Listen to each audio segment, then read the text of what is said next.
Hi everyone, this side Manish Verma, founder of V2 academy.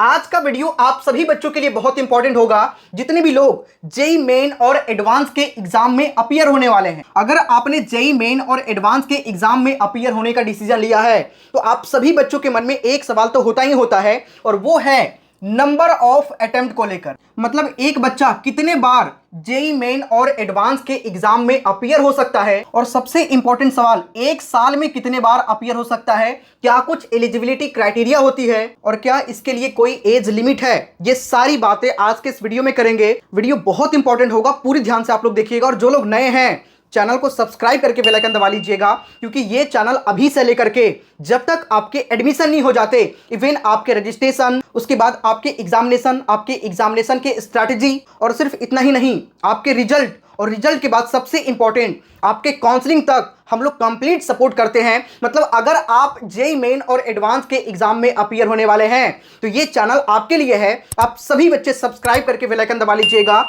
हर एक मोड़ पर आपको साथ दिया जाएगा, यानी जेई मेन और एडवांस के रिगार्डिंग हर एक इंफॉर्मेशन आपको यहीं पे मिल जाएगी। इसके लिए आपको कहीं भी भटकने की जरूरत नहीं पड़ेगा। सो सभी लोग अभी सब्सक्राइब करके बेल आइकन दबा लीजिएगा, ठीक है? नीचे बटन आपको दिख रहा होगा। सबसे पहले बात करते हैं कि जेई मेन और एडवांस के एग्जामिनेशन दे कौन कौन सकता है, ठीक है? इसके लिए आखिर क्राइटेरिया क्या है? तो वैसे बच्चे जिन्होंने अपना 12th पास किया हो, ठीक है, देखो 12th पास वाले बच्चे भी दे सकते हैं, और 12th अपीयरिंग अगर है, मतलब इस साल एग्जामिनेशन 12th का देने वाला है, तो साथ साथ में भी वो बच्चा जेई मेन का एग्जाम दे सकता है, क्योंकि जेई मेन और एडवांस के थ्रू आपका एडमिशन होता है B arch, B planning, B tech, BE, मतलब बैचलर के कोर्सेज में। और आप सभी को पता है कि बैचलर के कोर्स में एडमिशन 12th के जस्ट बाद ही बच्चा लेता है। तो अगर 12th के साथ साथ में जेई मेन की तैयारी कर रहा है बच्चा, जेई एडवांस का तैयारी कर रहा है, और साथ साथ में एग्जाम दे दिया, 12th भी पास कर गया और उसका जेई मेन एडवांस भी निकल गया, तो उसी साल वो बीई बीटेक में एडमिशन ले सकता है, या बीआर बी प्लानिंग जो भी वो चूज करना चाहता है, उसी साल वो एडमिशन ले सकता है। लेकिन बच्चों के पास मौका होता है, जैसे मान के चलें 12th के साथ साथ बच्चा जेई मेन एडवांस को क्रैक नहीं कर पाता है, या फिर उसका क्रैक होता है लेकिन अच्छे रैंक नहीं आ पाते हैं, तो उसके बाद बच्चे को दोबारा मौका भी मिलता है।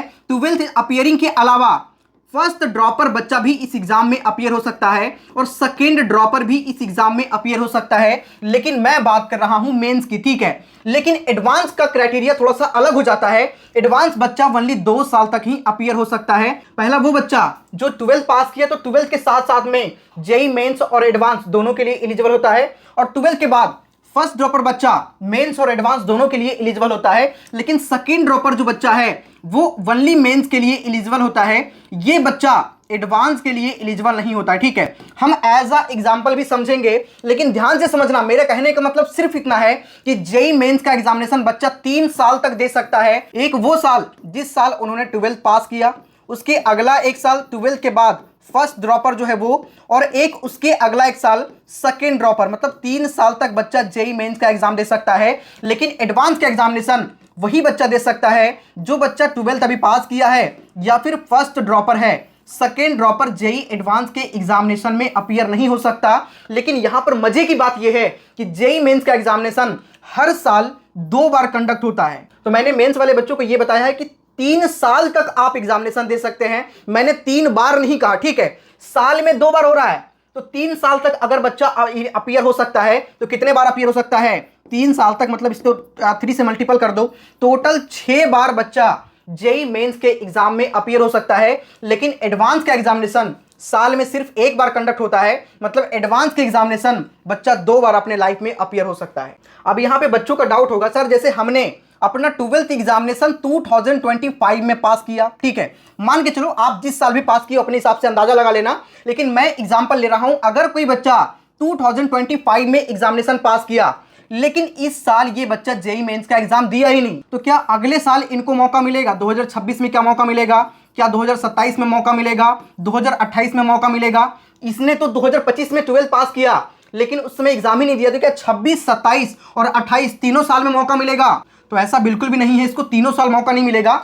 12th के बाद, मतलब 12th का ईयर काउंट होता है, 12th काउंट होगा, 12th के बाद 2026 काउंट होगा, 2027 काउंट होगा, ये इसका काउंट नहीं होगा, चाहे तो आप एग्जाम दें या फिर ना दें। जैसे मान के चलें ये बच्चा 2025 में नहीं दिया, तो 26 और 27 के लिए एलिजिबल है। इसका एक मेंस का तो चला ही गया, मेंस का 2 अटेम्प्ट इसका चला गया, और एडवांस का 1 अटेम्प्ट चला गया। इसके पास सिर्फ मेंस का 2026 में 2 अटेम्प्ट बच रहा है, 2027 में मेंस का 2 अटेम्प्ट बच रहा है और एडवांस का वनली 1 अटेम्प्ट बच रहा है। एडवांस का इसका 1 अटेम्प्ट ऑलरेडी चला गया, तो इसके पास ये वाला ईयर में एडवांस बच ही नहीं रहा, ठीक है। तो मेनली यहाँ पे सिर्फ आपका ईयर काउंट किया जाता है। जैसे मान के चलें 2025 में बच्चा एग्जामिनेशन पास किया, 2026, 2027 और 2028 यहाँ पे हम मान के चलते हैं बच्चा 2 साल तक एग्जामिनेशन में नहीं अपीयर होता है। 25 में नहीं अपीयर हुआ, 26 में अपीयर नहीं हुआ, तो इसके पास सिर्फ और सिर्फ 1 साल बचा, ठीक है। इसके दोनों ही एडवांस के अटेम्प्ट चले गए।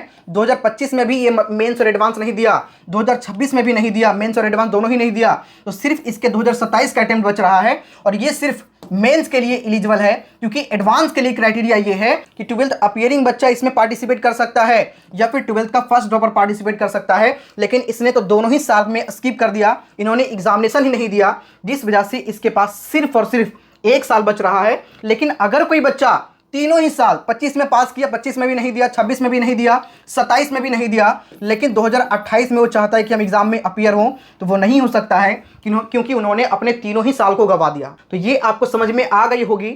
नंबर ऑफ जो अटेम्प्ट हैं वो कितने होते हैं, कितने बार तक बच्चा एग्जाम दे सकता है और कितने साल तक एग्जाम दे सकता है, ये सारे ही डाउट आपके क्लियर हो गए होंगे। अब यहाँ पे एक और डाउट बच्चों का निकलकर सामने आता है, जैसे हम जो है साल में 2 बार जेईई मेंस का एग्जाम दे सकते हैं, तो किसके अकॉर्डिंग हमारा रैंक कैलकुलेट होगा? जैसे क्या तीनों साल का कैलकुलेट होगा? जैसे हम पहला साल में 2 बार दिए, फिर दूसरा साल में 2 बार दिए और तीसरा साल में 2 बार दिए, और जिसमें बेटर रहेगा वो कैलकुलेट होगा, क्या उसके अकॉर्डिंग रैंक बनेगा? तो ऐसा नहीं होता। 1 साल का देखा जाता है। जैसे आपने 2025 के या 2026 के एग्जाम में अपीयर हुए, तो 2026 के एग्जाम में आप मेंस के एग्जाम में 2 बार अपीयर हुए, तो ऑब्वियस सी बात है कि पहला अटेम्प्ट में बच्चे थोड़े से कम अपीयर होते हैं, इसलिए कंपटीशन वहां पे थोड़ा सा कम होता है। जब बच्चे ज्यादा अपीयर होंगे तो कंपटीशन ज्यादा होगा। तो इस कंडीशन में आपके इस साल के दोनों ही अटेम्प्ट को देखा जाएगा और दोनों अटेम्प्ट में से जिसमें बेटर होगा उसके अकॉर्डिंग आपका रैंक बनता है और रैंक के अकॉर्डिंग ही आपका एडमिशन होता है। यहां पे बेसिकली आपके मेंस के एग्जाम के बेस पे आपके परसेंटाइल बनते हैं, ठीक है, परसेंटाइल बनता है और परसेंटाइल के अकॉर्डिंग ही आपका रैंक कैलकुलेट होता है। और हर अलग अलग साल का देखा जाता है। जैसे अगर आपने 2026 में एग्जाम दिया और 2026 के दोनों अटेम्प्ट में से जिसमें आपका बेटर परफॉर्मेंस रहा उसके अकॉर्डिंग आपका रैंक बनेगा, और उस रैंक के अकॉर्डिंग अगर आपको कोई कॉलेज मिलने का होता है तो उसके बाद एक काउंसलिंग का प्रोसेस होता है और उसके थ्रू आपको कॉलेज अलॉट किया जाता है, जिसके लिए जोसा, CSAB, state level counselling, private colleges के काउंसलिंग होते हैं, तो हर तरीके का काउंसलिंग होता है। ये सारी बातें हम लोग आगे डिस्कस करेंगे, बहुत सारी वीडियो आएगी, इसीलिए मैं आप सभी बच्चों को कह रहा हूं कि सभी लोग सब्सक्राइब करके बेल आइकन दबा लीजिएगा, क्योंकि ये चैनल आपके लिए बहुत ही ज्यादा इंपॉर्टेंट रहने वाला है आने वाले टाइम के लिए। उसी तरीके से अगर आपका 26 में अच्छा परफॉर्मेंस नहीं रह पाता है तो 27 में फिर से आपका एग्जाम होगा और 27 का जो 2 अटेम्प्ट होगा उसके अकॉर्डिंग आपका काउंट होगा।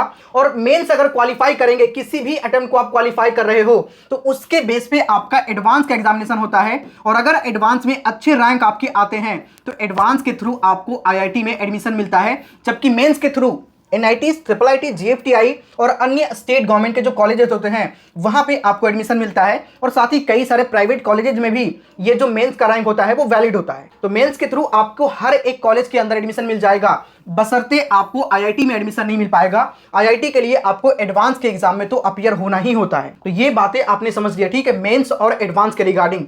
फिर भी कोई डाउट रहती है तो आप मुझे कमेंट करिएगा, कमेंट में रिप्लाई करने का ट्राई करेंगे। बाकी मैंने जैसा कि आपको बताया कि बहुत सारी वीडियोज यहाँ पे आने वाली है, सो सभी लोग सब्सक्राइब करके बेल आइकन दबा लीजिएगा। इस वीडियो में इतना ही, मिलते हैं किसी नेक्स्ट वीडियो में, तब तक के लिए जय हिंद।